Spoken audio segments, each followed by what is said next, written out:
नमस्कार दोस्तों, कैसे हैं आप सभी। मैं विष्णु कुमार आप सभी का अपने YouTube चैनल के इस वीडियो पर हार्दिक स्वागत करता हूं। दोस्तों, इस वीडियो में मैं आप लोगों को बिहार बोर्ड क्लास 10th इतिहास के दूसरे चैप्टर समाजवाद एवं साम्यवाद से संबंधित 203 से आगे के जो प्रश्न है उसी को बताऊंगा। दोस्तों, यह वीडियो हमारा समाजवाद एवं साम्यवाद से संबंधित पार्ट 3 वाला वीडियो है, जिसमें हमने 203 से आगे के प्रश्नों को शामिल किया है। इसके पहले मैंने पार्ट 1 और पार्ट 2 वाला वीडियो भी इस चैप्टर से संबंधित बना चुका है। अगर आपने उस वीडियो को नहीं देखा है तो आप लोग जरूर से उस वीडियो को देख लीजिएगा। पार्ट 1 और पार्ट 2 वाले वीडियो में मैंने 1 से लेकर 203 प्रश्नों को शामिल किया है। मैंने आप लोगों को पार्ट 1 और पार्ट 2 इन दोनों वीडियो को मिलाकर 1 से लेकर 203 तक के ऑब्जेक्टिव प्रश्नों को बताया है। अब मैं आप लोगों को इस वीडियो के माध्यम से 204 से शुरू होने वाले जो ऑब्जेक्टिव प्रश्न है उसी को बताऊंगा। तो चलिए बिना देर किए शुरू करते हैं अपने आज के इस वीडियो क्लासेज को। दोस्तों, यहाँ पर जो आप लोगों का 204 नंबर का क्वेश्चन है, इसमें बोला गया है उत्पादन के साधनों पर किसका स्वामित्व समाप्त कर दिया गया। ठीक है, आप लोगों से पूछा गया है कि उत्पादन के साधनों पर किसका स्वामित्व, किसका अधिकार समाप्त कर दिया गया। मजदूरों का, किसानों का, निजी स्वामित्व का या फिर सरकार का। तो यहाँ पर 204 का जो सही आंसर होगा हमारा वो हो जाएगा बाबू ऑप्शन नंबर सी, यानी कि निजी स्वामित्व का। 204 का बिल्कुल राइट आंसर हमारा ऑप्शन नंबर सी होगा।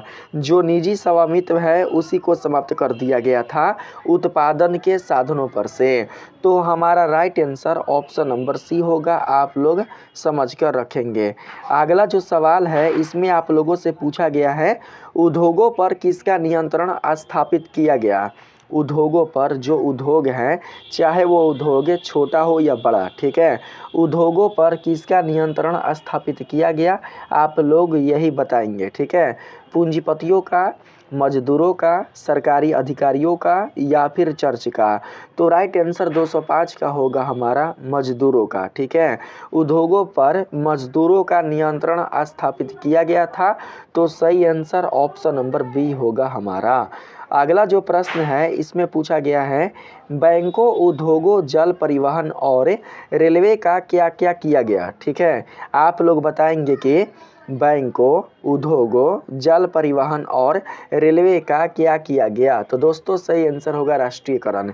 बैंक, उद्योग, जल परिवहन और रेलवे को लेनिन ने राष्ट्रीयकरण कर दिया था। तो राइट आंसर हमारा 206 का ऑप्शन नंबर बी होगा। रूस में बैंक, उद्योग, जल परिवहन और रेलवे, ये सारे जितने सारे आप साधन देख रहे हैं, इन सभी साधनों को बाबू राष्ट्रीय मान्यता मिल चुकी थी। किसके द्वारा? तो लेनिन के द्वारा। तो राइट आंसर यहाँ पर हमारा ऑप्शन नंबर बी होगा। अगला जो सवाल है 207 नंबर, इसमें बोला गया है शिक्षा पर से चर्च का अधिकार।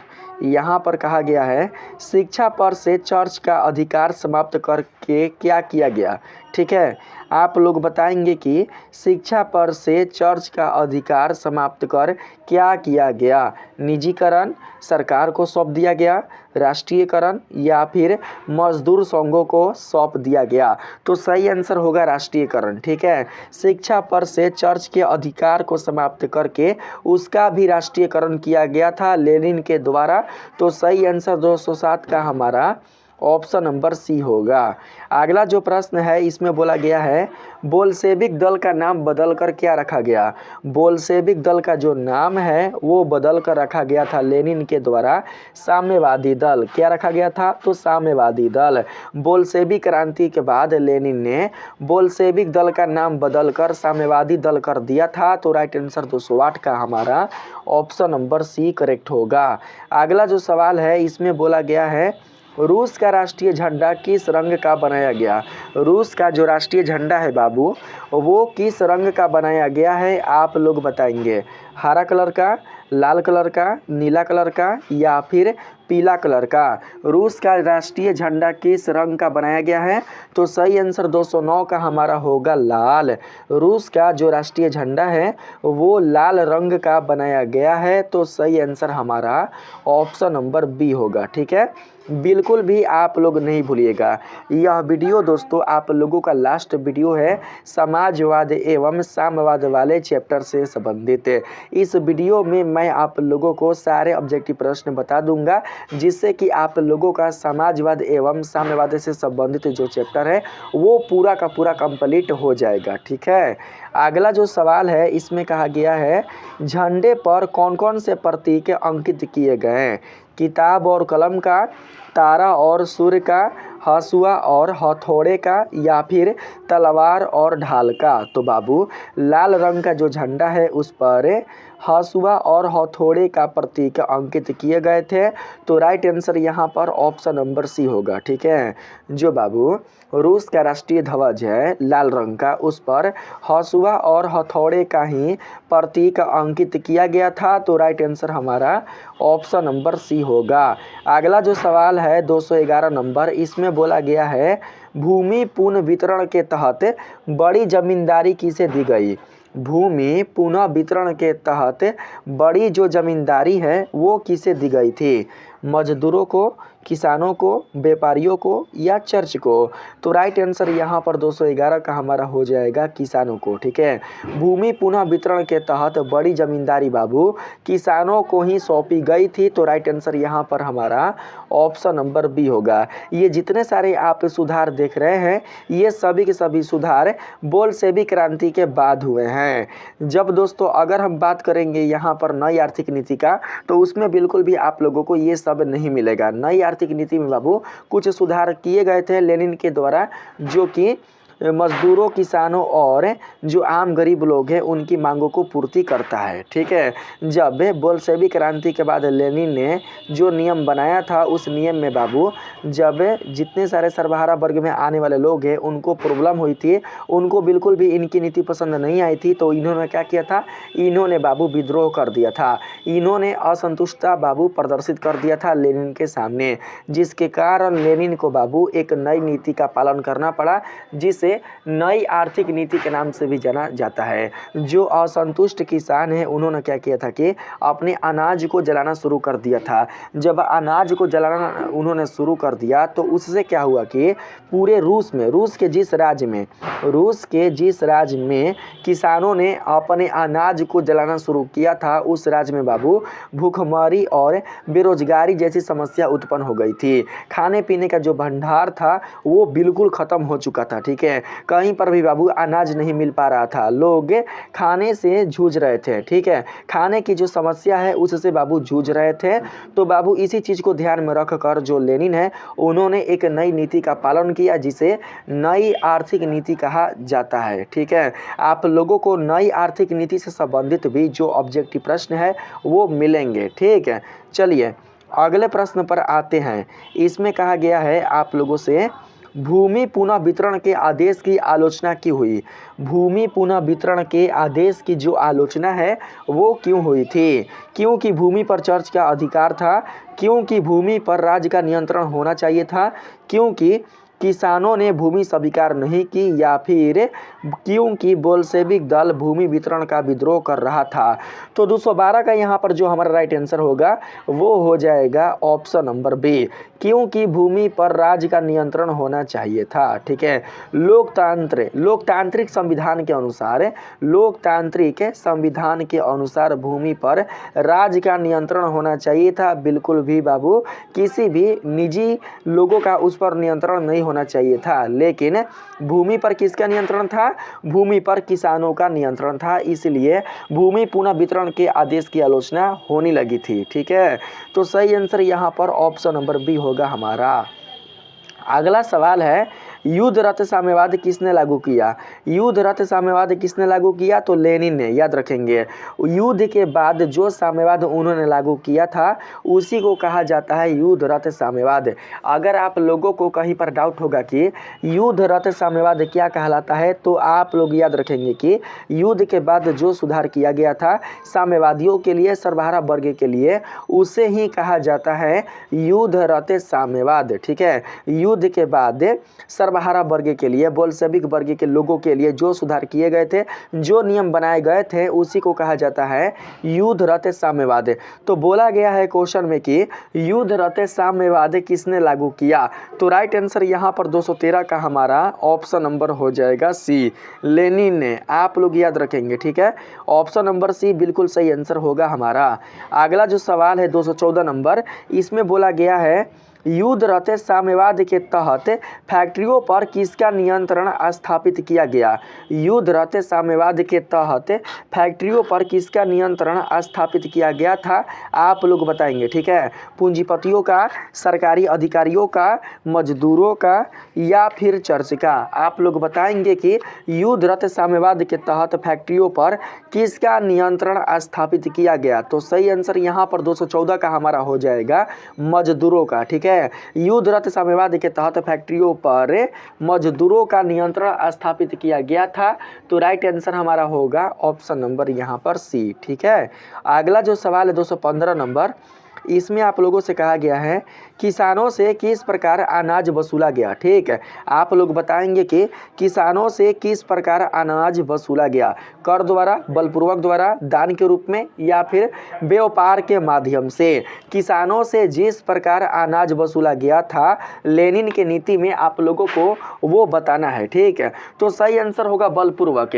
बलपूर्वक द्वारा ही किसानों से अनाज वसूला गया था, जिसके कारण किसानों की आर्थिक स्थिति काफ़ी खराब हो गई थी। उनको दोस्तों बहुत ही ज़्यादा परेशानी होती थी कर देने में। ठीक है, तो सही आंसर यहाँ पर हमारा हो जाएगा ऑप्शन नंबर बी। आप लोग याद रखेंगे, जो किसान थे वो कर से बाबू लग चुके थे, उनकी स्थिति खराब हो चुकी थी। क्या करने से? तो अनाज वसूले जाने से, अनाज वसूले जाने से ही उनकी स्थिति काफ़ी खराब हो चुकी थी। तो सही आंसर हमारा यहाँ पर होगा ऑप्शन नंबर बी। आप सभी याद रखेंगे। अगला जो सवाल है 216 नंबर, इसमें बोला गया है युद्ध रत साम्यवाद के विरोध में किसानों ने क्या शुरू किया? युद्ध रत साम्यवाद के विरोध में किसानों ने अपने अनाज को जलाना शुरू किया था। ठीक है, जब किसानों पर जबरदस्ती बाबू बलपूर्वक से जब उनसे अनाज लिए जा रहे थे लेनिन के द्वारा, लेनिन के जो कर्मचारी है उनके द्वारा, तो बाबू उस समय जो रूस के किसान हैं उन्होंने अपने अनाज को जलाना शुरू कर दिया था। वो नहीं चाहते थे कि वो कर के बदले, कर के रूप में वो अनाज दे, उनसे बहुत ही ज़्यादा मात्रा में अनाज वसूले जाते थे। इसी कारण किसान परेशान होकर वो अपने अनाज को जलाना शुरू कर दिए थे। तो राइट आंसर यहाँ पर हमारा ऑप्शन नंबर बी होगा, याद रखेंगे। युद्ध रत साम्यवाद के विरोध में किसानों ने अपने अनाज को जलाना शुरू कर दिया था, जिसके कारण पूरे रूस में भूखमरी की समस्या पैदा हो गई थी, अनाज की समस्या पैदा हो गई थी। बाबू अगर किसान बिल्कुल भी अनाज का पैदा ना करे, अनाज का उत्पादन ना करे, तो बिल्कुल भी लोगों तक भोजन नहीं पहुंच पाएगा, अनाज नहीं पहुंच पाएगा। फसलों के उत्पादन में किसानों का बहुत ही बड़ा योगदान होता है, चाहे वो कोई भी क्यों ना देश हो। ठीक है, किसी भी देश के लिए उस देश के किसानों का बहुत ही बड़ा योगदान होता है अनाज उत्पादन में। तो सही आंसर यहाँ पर हमारा ऑप्शन नंबर बी होगा। ठीक है, जब किसान अपने अनाज को जलाना शुरू कर दिए तो बाबू उस समय सारे क्षेत्र में अनाज खत्म हो चुका था, किसी के पास भी अनाज नहीं था खाने के लिए, जिसके कारण अनाज की समस्या पैदा हो गई थी, भूखमरी की समस्या पैदा हो गई थी, और भूखमरी की समस्या के कारण ही लोग मरने के लिए मजबूर हो गए थे। तो सही आंसर यहाँ पर ऑप्शन नंबर बी होगा हमारा। अगला जो सवाल है 217 नंबर, इसमें कहा गया है 1920 से 1921 में उत्पादन का स्तर क्यों गिर गया? 1920 से 1921 ईस्वी में उत्पादन का जो स्तर है वो क्यों गिर गया? प्राकृतिक आपदा के कारण, व्यापारियों की हड़ताल के कारण, किसानों द्वारा अनाज जलाने के कारण, या फिर मजदूरों की हड़ताल के कारण? तो सही आंसर हमारा होगा बाबू किसानों द्वारा अनाज जलाने के कारण। ठीक है, आप लोग याद रखेंगे 1920 से 1921 ईस्वी में उत्पादन का स्तर किसानों द्वारा अनाज जलाने के कारण ही गिर चुका था। तो राइट आंसर 217 का हमारा ऑप्शन नंबर सी होगा, बिल्कुल भी आप लोग नहीं भूलिएगा। ठीक है, अगला जो सवाल है 218 नंबर, इसमें कहा गया है किस देश में युद्धरत साम्यवाद के विरुद्ध भयंकर प्रतिक्रिया हुई। आप लोग उस देश का नाम बताएंगे जिस देश में युद्धरत साम्यवाद के विरुद्ध भयंकर प्रतिक्रिया हुई थी। तो सही आंसर होगा रूस। ठीक है, रूस देश में ही युद्धरत साम्यवाद के विरुद्ध भयंकर प्रतिक्रिया शुरू हुई थी, भयंकर प्रतिरोध शुरू हुआ था। तो राइट आंसर हमारा ऑप्शन नंबर बी होगा। ठीक है, रूस देश याद रखेंगे। अगला जो सवाल है 219 नंबर, इसमें आप लोगों से पूछा गया है नई आर्थिक नीति किसने लागू की। बाबू यहाँ से आप लोगों के जो अब प्रश्न शुरू हो रहे हैं वो शुरू हो रहे हैं नई आर्थिक नीति से संबंधित। आप लोग हर एक प्रश्न को अच्छे से पढ़कर समझकर उसके उत्तर को याद करते चलिएगा। ठीक है, 219 नंबर प्रश्न में कहा जा रहा है नई आर्थिक नीति किसने लागू की। नई आर्थिक नीति लागू करने वाले जो थे वो थे लेनिन। कौन थे? तो लेनिन ने ही बाबू नई आर्थिक नीति को लागू किया था। तो 219 का राइट आंसर हमारा ऑप्शन नंबर सी होगा, आप सभी याद रखेंगे। अगला जो सवाल है इसमें कहा गया है नई आर्थिक नीति किस वर्ष लागू की गई। नई आर्थिक नीति जिस वर्ष लागू की गई थी उस वर्ष को बताना है। तो देखिए नई आर्थिक जो नीति है बाबू वो लागू किया गया था 1921 ईस्वी में। कब? 1921 ईस्वी में। सन 1921 ईस्वी में ही नई आर्थिक नीति को लेनिन के द्वारा लागू किया गया था, जिसमें बहुत सारे सुधार लेनिन ने किया था। ठीक है, तो सही आंसर यहाँ पर ऑप्शन नंबर सी होगा। बोल्शेविकों के मांग पर, सर्वहारा वर्ग के लोगों के मांग पर ही लेनिन ने नई आर्थिक नीति लागू किया था। और लागू कब किया था? तो सन 1921 ईस्वी में, आप सभी याद रखेंगे। अगला जो सवाल है 221 नंबर, इसमें कहा गया है नई आर्थिक नीति लागू करने का मुख्य कारण क्या था। नई आर्थिक नीति लागू करने का मुख्य कारण क्या था? तो सही आंसर होगा भूखमरी और आर्थिक संकट से निपटना। बाबू भूखमरी और आर्थिक संकटों से निपटने के लिए ही लेनिन ने नई आर्थिक नीति लागू किया था, ताकि जो किसान हो वो बाबू संतुष्ट हो जाए, वो बिल्कुल भी आंदोलन ना करें, वो बिल्कुल भी अपने अनाज को ना जलाएं, वो अनाज के उत्पादन के लिए काम करना शुरू कर दे, ताकि उनके देश के लोगों को अनाज मिल सके, भोजन मिल सके। तो सही आंसर यहाँ पर ऑप्शन नंबर बी होगा हमारा। ठीक है, याद रखेंगे। भूखमरी और आर्थिक संकट से निपटने के लिए ही नई आर्थिक नीति को लागू किया गया था। अगला जो सवाल है 222 नंबर, इसमें आप लोगों से बोला गया है, आप लोग देख सकते हैं, लेनिन ने नई आर्थिक नीति लागू करते समय किस विचारधारा से आंशिक समझौता किया। बताएंगे, समाजवाद से, साम्यवाद से, पूंजीवाद से या फिर उदारवाद से। तो राइट आंसर 222 का हमारा हो जाएगा बाबू पूंजीवाद। ठीक है, पूंजीवाद से ही उन्होंने समझौता किया था आंशिक रूप से। तो राइट आंसर हमारा ऑप्शन नंबर सी होगा, बिल्कुल भी भूलेंगे नहीं बाबू। ठीक है, अगला सवाल है नई आर्थिक नीति के तहत किसानों से अनाज लेने के स्थान पर क्या लगाया गया। बाबू यहाँ पर आप लोगों को इस क्वेश्चन का आंसर नई आर्थिक नीति के अनुसार बताना है।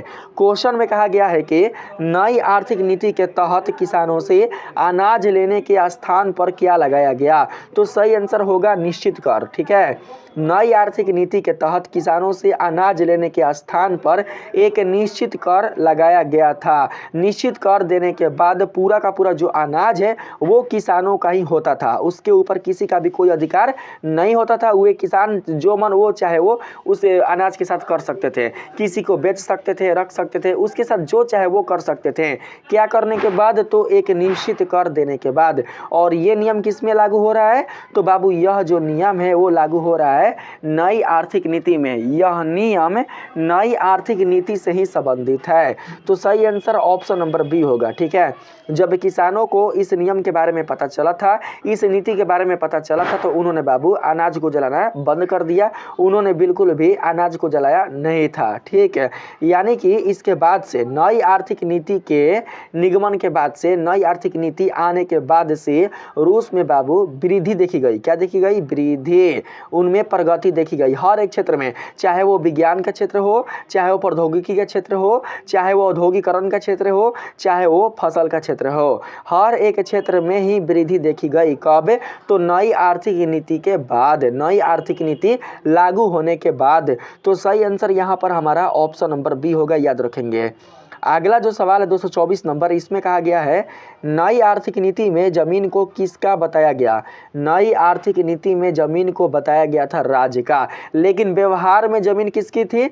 व्यवहार में जमीन किसानों की ही थी। तो right answer option number A होगा इस प्रश्न के लिए, ठीक है, आप सभी याद रखेंगे।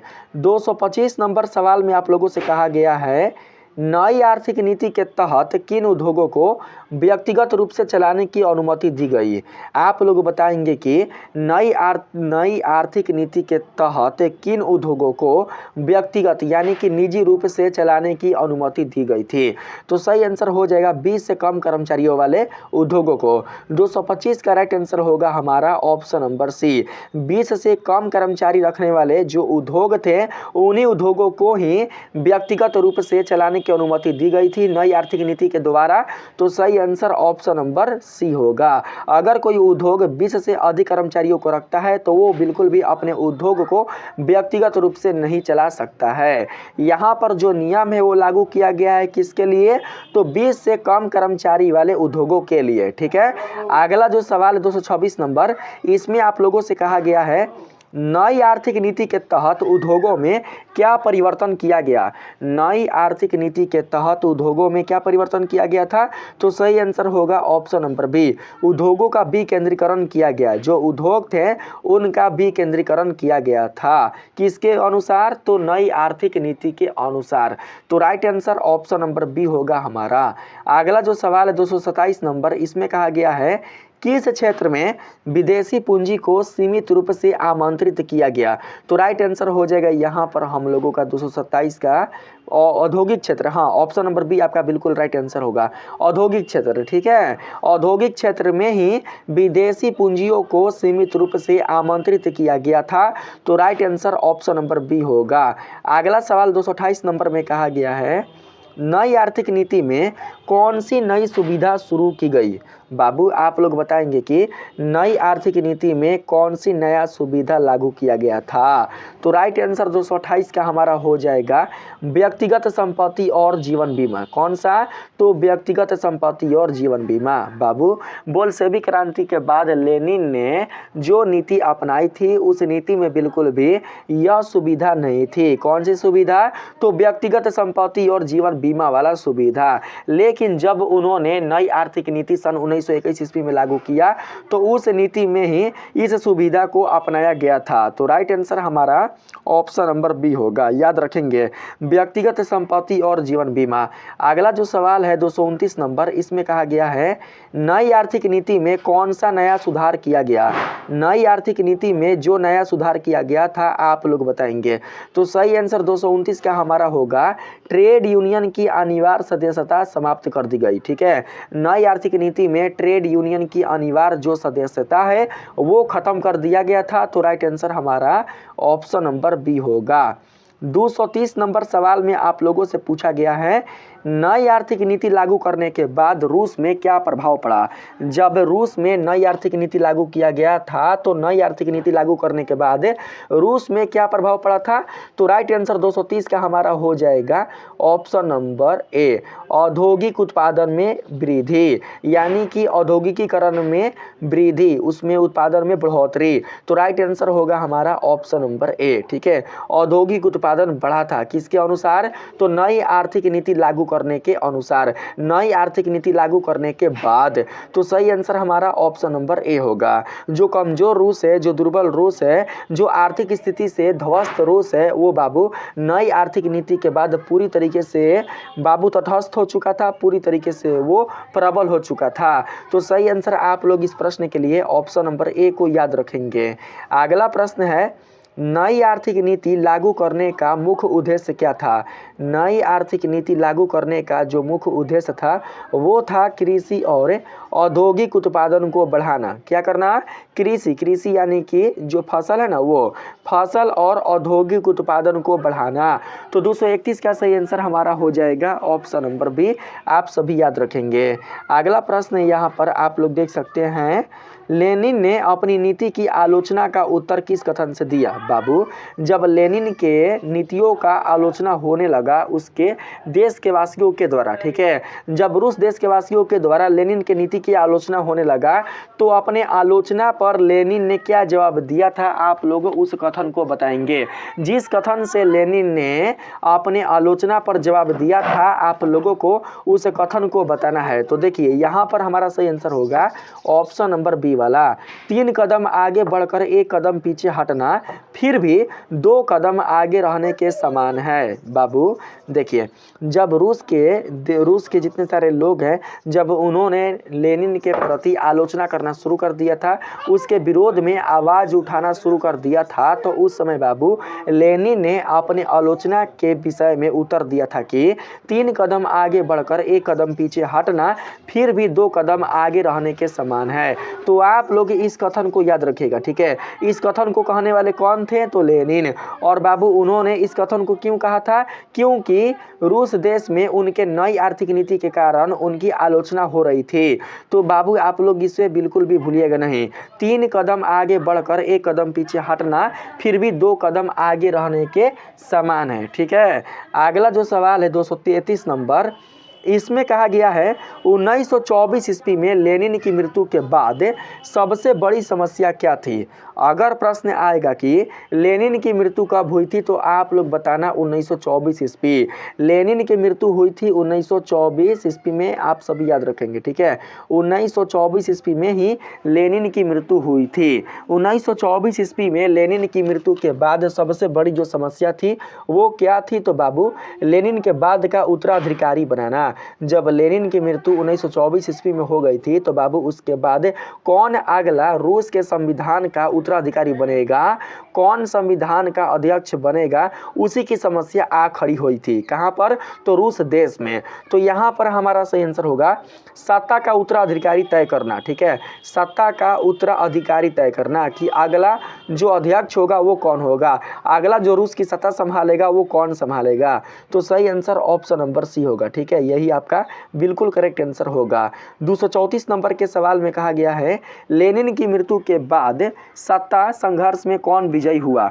जब लेनिन की मृत्यु हो गई थी तो बाबू सत्ता को संभालने के लिए सत्ता संघर्ष में कौन विजयी हुआ था? किसे लोगों ने जीत करके किसे लोगों ने अपना उत्तराधिकारी बनाया था? क्योंकि लेनिन के समय जो व्यवस्था थी वो कैसी थी? तो लोकतांत्रिक। लेनिन के समय रूस देश में जो व्यवस्था थी वो बाबू लोकतांत्रिक थे, बिल्कुल भी राजतांत्रिक नहीं थी। तो वहाँ पर बाबू लोगों के द्वारा ही किसी को अपने देश का उत्तराधिकारी बनाना था, अपने देश का बाबू अपने देश का अध्यक्ष बनाना था। तो बाबू यहाँ पर जिसकी विजय हुई थी उसका नाम है स्टालिन। क्या नाम है? स्टालिन। तो सही आंसर होगा option number B. Option number B बिल्कुल राइट आंसर होगा। लेनिन के मृत्यु के बाद लेनिन के स्थान पर एक नया अध्यक्ष स्टालिन ही आया था, जो कि बाबू एक तरीके से यह तानाशाही था। क्या था? तानाशाही था। इसके आते ही रूस में लोकतांत्रिक जो व्यवस्था है वो समाप्त हो गई थी। जो लोकतांत्रिक व्यवस्था है उसे वो खत्म कर दिया था और अपने रूस देश में उसने बाबू तानाशाही वाली जो व्यवस्था है उसे लागू कर दिया था, ठीक है। कोई भी लोग, रूस के कोई भी लोग, कोई भी नागरिक उसके खिलाफ आवाज नहीं उठा सकते थे। किसके खिलाफ? तो स्टालिन के खिलाफ। तो राइट आंसर 234 का हमारा ऑप्शन नंबर बी होगा, याद रखेंगे, ठीक है। 235 नंबर सवाल में पूछा गया है स्टालिन ने सत्ता संघर्ष में ट्रोट्स्की के साथ क्या किया? बाबू स्टालिन की जब सत्ता आई, स्टालिन को जब रूस देश को चलाने के लिए सत्ता दिया गया तो उस समय बाबू स्टालिन ने ट्रोट्स्की को बाहर निकाल दिया था, ठीक है। उसे बाबू उसके पद से हटा दिया था। ट्रोट्स्की को जो पद मिला था विदेश मंत्री का, उस पद से स्टालिन ने उसे निर्वासित कर दिया था, उसे बाहर निकाल दिया था। तो सही आंसर होगा उसे निर्वासित कर दिया। कौन? तो स्टालिन। स्टालिन ने सत्ता संघर्ष में ट्रोट्स्की के साथ बाबू गलत किया था, उसे निर्वासित कर दिया था। तो सही आंसर ऑप्शन नंबर बी होगा। अगला सवाल है, स्टालिन किस वर्ष तक सोवियत संघ का शासक रहा? स्टालिन किस वर्ष तक सोवियत संघ का शासक बना रहा? तो सही आंसर 236 का हमारा हो जाएगा 1953 ईस्वी। सन 1953 ईस्वी तक स्टालिन का रूस देश में शासन रहता है, रूस देश में उसका राज्य रहता है, रूस देश में वो अपनी सत्ता को स्थापित किए हुए रहता है। कब तक? तो अपने मृत्यु के समय तक, जब तक उसकी मृत्यु नहीं हुई थी तब तक बाबू वो अपने रूस देश में तानाशाही व्यवस्था लागू किए हुए था। तो यहाँ पर बोला गया है कि स्टालिन किस वर्ष तक सोवियत संघ का शासक रहा? तो सही आंसर होगा 1953 ईस्वी, याद रखेंगे। 236 का राइट आंसर यही होगा। अगला जो सवाल है 237 नंबर, इसमें कहा गया है, अगर प्रश्न आएगा कि स्टालिन की मृत्यु कब हुई थी, तो आप लोग क्या बताओगे? आप लोग 1953 ईस्वी ही बताइएगा। स्टालिन की जो मृत्यु हुई थी वो 1953 ईस्वी में हुई थी। अपने मृत्यु तक बाबू उन्होंने पूरे रूस देश में तानाशाही व्यवस्था को लागू किया हुआ था। ठीक है। अगला जो प्रश्न है इसमें कहा गया है, स्टालिन के शासनकाल में किस स्वतंत्रता को समाप्त कर दिया गया? स्टालिन का जब शासन हुआ तो बाबू उस समय उन्होंने किस स्वतंत्रता को समाप्त कर दिया था? तो सही आंसर होगा भाषण और प्रेस की स्वतंत्रता। जो स्वतंत्रता लेनिन के समय में थी वो स्वतंत्रता बिल्कुल भी स्टालिन के समय में नहीं थी, क्योंकि उसने इस स्वतंत्रता को ख़त्म कर दिया था, इस पर प्रतिबंध लगा दिया था। तो right answer option number C होगा। भाषण और प्रेस की स्वतंत्रता को ही स्टालिन ने अपने शासनकाल में समाप्त कर दिया था। तो right answer option number C होगा। अगला जो सवाल है 238 नंबर, इसमें पूछा गया है, स्टालिन का शासन किस प्रकार का था? स्टालिन शासन किस प्रकार करता था? तो तानाशाही। मैंने बताया ना आप लोगों को, स्टालिन का जो शासन था वो था तानाशाही। तो सही आंसर ऑप्शन नंबर सी होगा। इसके शासन पर, इसके नियमों पर, इसके नीतियों पर कोई भी उसके देश के लोग आवाज़ नहीं उठा सकते थे, कोई भी इसके विरुद्ध नहीं जा सकते थे। वो जो लागू करता था उसे ही मान समझा जाता था, वो जो कहता था उसी को सत्य समझा जाता था। ठीक है। तो सही आंसर ऑप्शन नंबर सी होगा हमारा, आप सभी याद रखेंगे। अगला जो सवाल है 239 नंबर, इसमें बोला गया है, स्टालिन के शासन में सोवियत संघ में किसका विकास हुआ? स्टालिन के शासन में सोवियत संघ रूस में किसका विकास हुआ? कला और साहित्य का, औद्योगिक और कृषि उत्पादन का, लोकतंत्र का, व्यापारिक पूंजीवाद का। तो सही आंसर 239 का हमारा हो जाएगा बाबू, औद्योगिक और कृषि उत्पादन का। स्टालिन के तानाशाही शासन में औद्योगिक और कृषि उत्पादन में बहुत ही ज़्यादा विकास हुआ था, बहुत ही ज़्यादा उन्नति हुआ था। तो राइट आंसर हमारा ऑप्शन नंबर बी होगा। अगला जो प्रश्न है 240 नंबर, इसमें आप लोगों से पूछा गया है कि स्टालिन के शासनकाल में रूस की औद्योगिक उन्नति किसके कारण हुई? स्टालिन के शासनकाल में रूस की औद्योगिक उन्नति किसके कारण हुई थी? आप लोगों को उस कारण को बताना है। तो सही आंसर होगा हमारा पंचवर्षीय योजनाओं से। किससे? पंचवर्षीय योजनाओं से बाबू।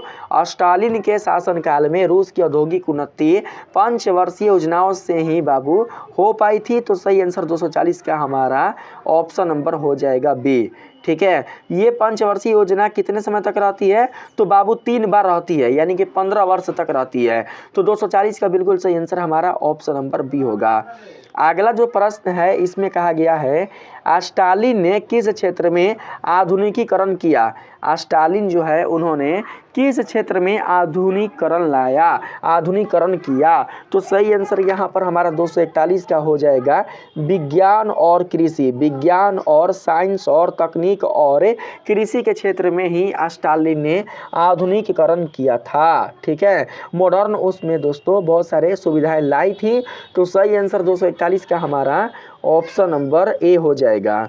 अगला प्रश्न है 242 नंबर में, द्वितीय विश्व युद्ध के दौरान स्टालिन किन नेताओं के साथ सम्मेलन में भाग लेता था? तो सही आंसर यहाँ पर हो जाएगा रूजवेल्ट और चर्चिल। याद रखेंगे बाबू, द्वितीय विश्व युद्ध के दौरान स्टालिन रूजवेल्ट और चर्चिल नेताओं के साथ ही सम्मेलनों में भाग लेता था।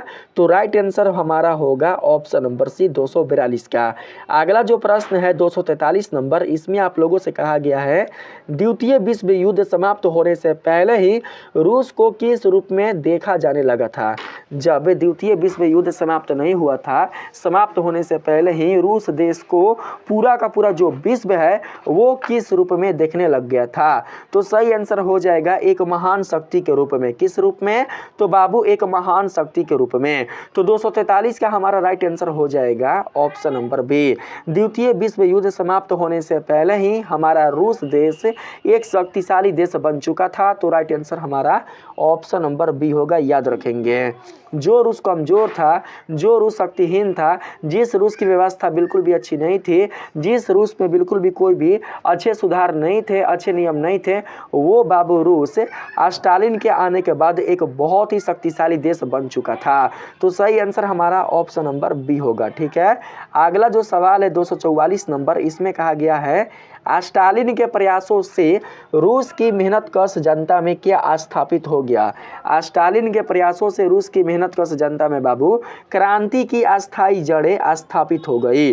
स्टालिन के खिलाफ जो लोग क्रांति लाना चाहते थे, उसके खिलाफ जो विद्रोह पैदा करना चाहते थे, उन्होंने विद्रोह करना छोड़ दिया, उन्होंने क्रांति करनी छोड़ दी। बिल्कुल भी उनकी जो क्रांति की भावना है वो आगे नहीं बढ़ी। क्यों नहीं आगे बढ़ी? क्योंकि बाबू स्टालिन ने अपने रूस देश में बहुत ही सुधार किया था, बहुत ही ज़्यादा उन्होंने उसमें बदलाव लाया था, इसीलिए वहाँ के लोगों ने क्रांति की अस्थायी जड़ कर ली। अस्थायी जड़ कहने का मतलब क्रांति को बाबू बिल्कुल भी बढ़ने नहीं दिया, क्रांति को बिल्कुल भी उभरने नहीं दिया। तो सही आंसर ऑप्शन नंबर बी होगा। सभी जो लोग थे वो अब स्टालिन से संतुष्ट थे, क्योंकि स्टालिन बिल्कुल भी अपने क्षेत्र में, अपने रूस के लोगों में बिल्कुल भी कोई भी बाबू गलत व्यवहार नहीं करता था, उनके साथ कोई भी जोर जबरदस्ती नहीं करता था, उनके ऊपर कोई भी बाबू प्रतिक्रियावादी जो व्यवहार है वो नहीं करता था। ठीक है, तो सही आंसर ऑप्शन नंबर हमारा बी होगा 244 का।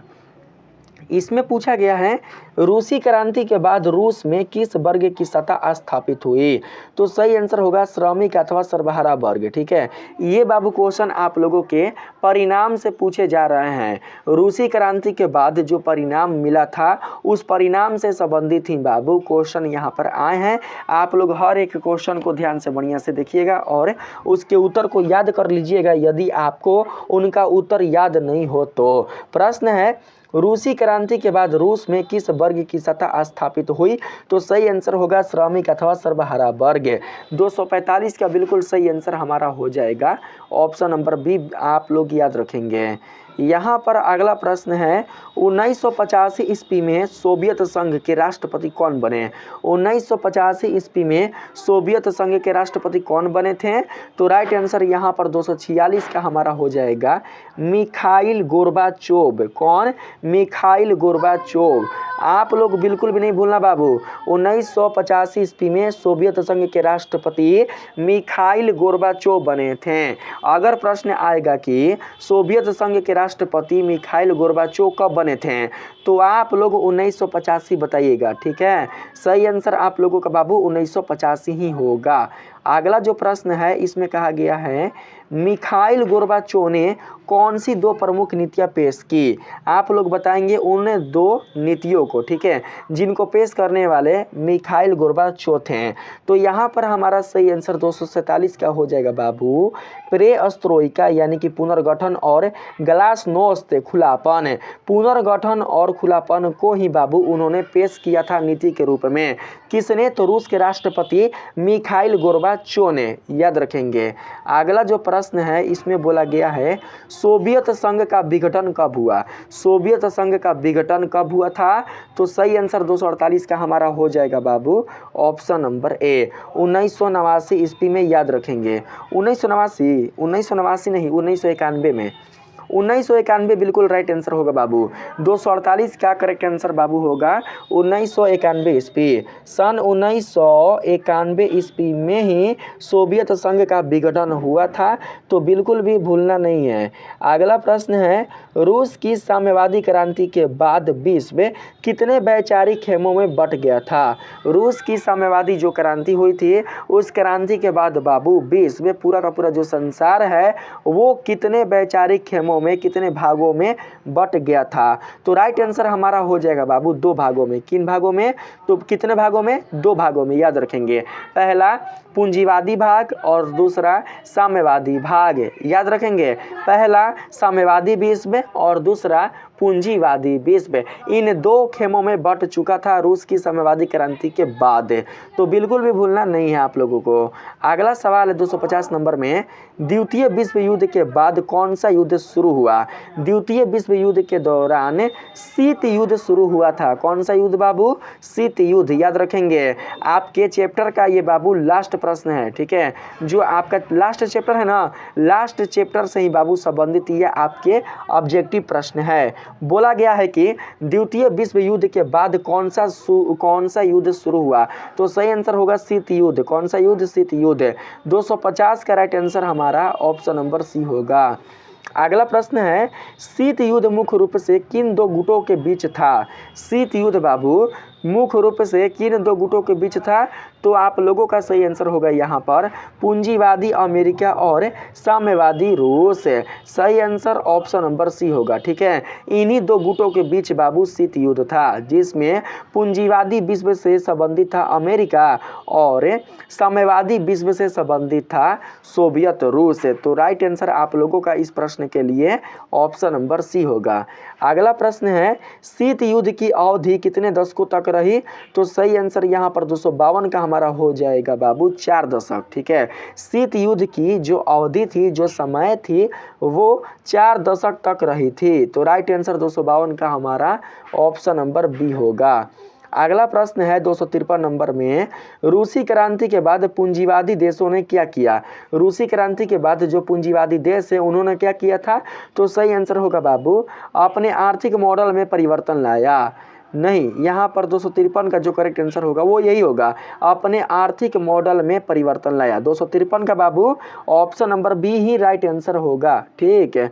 अगले प्रश्न में आते हैं, इसमें कहा गया है, सोवियत रूस ने किन महाद्वीपों के राष्ट्रीय आंदोलनों को वैचारिक समर्थन दिया? एशिया और अफ्रीका को, यूरोप और अमेरिका को, ऑस्ट्रेलिया और अंटार्कटिका को, या फिर केवल यूरोप को? सोवियत रूस ने जिन महाद्वीपों के राष्ट्रीय आंदोलनों को वैचारिक समर्थन दिया था, आप लोगों को उन महाद्वीपों का नाम बताना है। तो यहाँ पर हमारा सही आंसर 254 का हो जाएगा बाबू एशिया और अफ्रीका।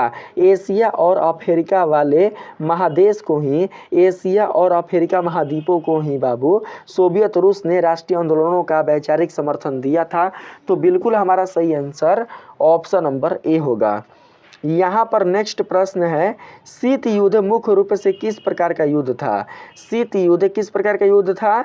वैचारिक युद्ध, पारंपरिक युद्ध, धार्मिक युद्ध या नागरिक युद्ध? तो सही आंसर होगा वैचारिक युद्ध। कौन सा युद्ध? वैचारिक। याद रखेंगे, शीत युद्ध बाबू मुख्य रूप से एक प्रकार का वैचारिक युद्ध था, जिसमें पूंजीवादी गुट का जो देश था वो था अमेरिका और साम्यवादी गुट का जो देश था वो था सोवियत संघ रूस। तो सही आंसर ऑप्शन नंबर ए होगा हमारा। अगला सवाल है, पूंजीवादी गुट का नेता कौन था? तो मैंने बताया आप लोगों को, पूंजीवादी गुट का जो नेता था वो था संयुक्त राज्य अमेरिका। कौन बाबू? संयुक्त राज्य अमेरिका। पूंजीवादी गुट का नेता संयुक्त राज्य अमेरिका था और साम्यवादी गुट का नेता रूस था। यहाँ पर हो सकता है कि अगला प्रश्न यही आ जाए। देख सकते हैं प्रश्न में है बाबू, साम्यवादी गुट का नेता कौन था? तो आप लोग सोवियत रूस बताइएगा। और इन्हीं दो गुटों के बीच बाबू युद्ध हो रहा था, किस रूप में? तो वैचारिक रूप में, इसलिए इस युद्ध को शीत युद्ध के नाम से जाना जाता है। बिल्कुल भी भूलना नहीं है। अगला प्रश्न है, शीत युद्ध के दौरान मुख्य रूप से कौन सा हथियारों की होड़ लगी थी? शीत युद्ध के दौरान मुख्य रूप से कौन सा हथियारों की होड़ लगी थी? तोप का, परमाणु हथियार का, तलवार का या गैस हथियार का? तो सही आंसर 258 का बाबू हमारा होगा परमाणु हथियार का। बिल्कुल भी भूलना नहीं है, परमाणु हथियार 258 का बिल्कुल सही आंसर होगा। यहाँ पर अगला प्रश्न है, रूसी क्रांति के बाद किस नए आर्थिक मॉडल को अपनाया गया? रूसी क्रांति के बाद जिस नए आर्थिक मॉडल को अपनाया गया था, आप लोग उस मॉडल का नाम बताएंगे। तो सही आंसर यहाँ पर हमारा 259 का हो जाएगा बाबू साम्यवाद। साम्यवाद आर्थिक मॉडल को ही रूसी क्रांति के बाद अपनाया गया था। तो राइट आंसर हमारा हमारा ऑप्शन नंबर ए होगा। नेक्स्ट प्रश्न है, इस वीडियो के लिए लास्ट प्रश्न है बाबू, सोवियत रूस की साम्यवादी सरकार ने किन देशों में राष्ट्रीय आंदोलनों को समर्थन दिया? सोवियत रूस की जो साम्यवादी सरकार है उन्होंने किन देशों में राष्ट्रीय आंदोलनों को समर्थन दिया था? तो सही आंसर होगा बाबू एशिया और अफ्रीका देश। ठीक है, एशिया और अफ्रीका देशों को ही राष्ट्रीय आंदोलनों के लिए समर्थन दिया था।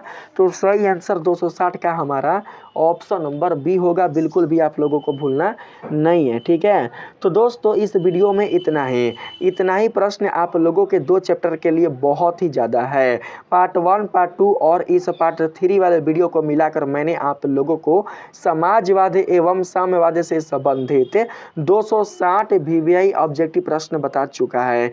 अगर दोस्तों आप लोगों को इन प्रश्नों का पीडीएफ चाहिए तो आप लोग इस वीडियो के डिस्क्रिप्शन बॉक्स में जाइएगा, लिंक पर क्लिक कीजिएगा, आप लोग हमें हाय हेलो का मैसेज कीजिएगा, आप लोगों को बाबू जो पीडीएफ है वो मिल जाएगा। ठीक है, इसके लिए आपको कोई भी पैसा नहीं देना है, कोई भी आप लोगों को बाबू चार्ज नहीं आप लोगों को देना है। ठीक है, जो पीडीएफ आप लोगों को मिलेगा वो फ्री में मिलेगा। ठीक है, कोई भी चार्ज आप लोगों को देना नहीं है। ठीक है, जिन बच्चों को पीडीएफ चाहिए वो इस वीडियो डिस्क्रिप्शन बॉक्स में जाकर लिंक पर क्लिक कर हमें मैसेज करेंगे। वीडियो अच्छा लगा है तो वीडियो को लाइक करेंगे, चैनल पर नए हो तो चैनल को सब्सक्राइब करना बिल्कुल भी नहीं भूलेंगे।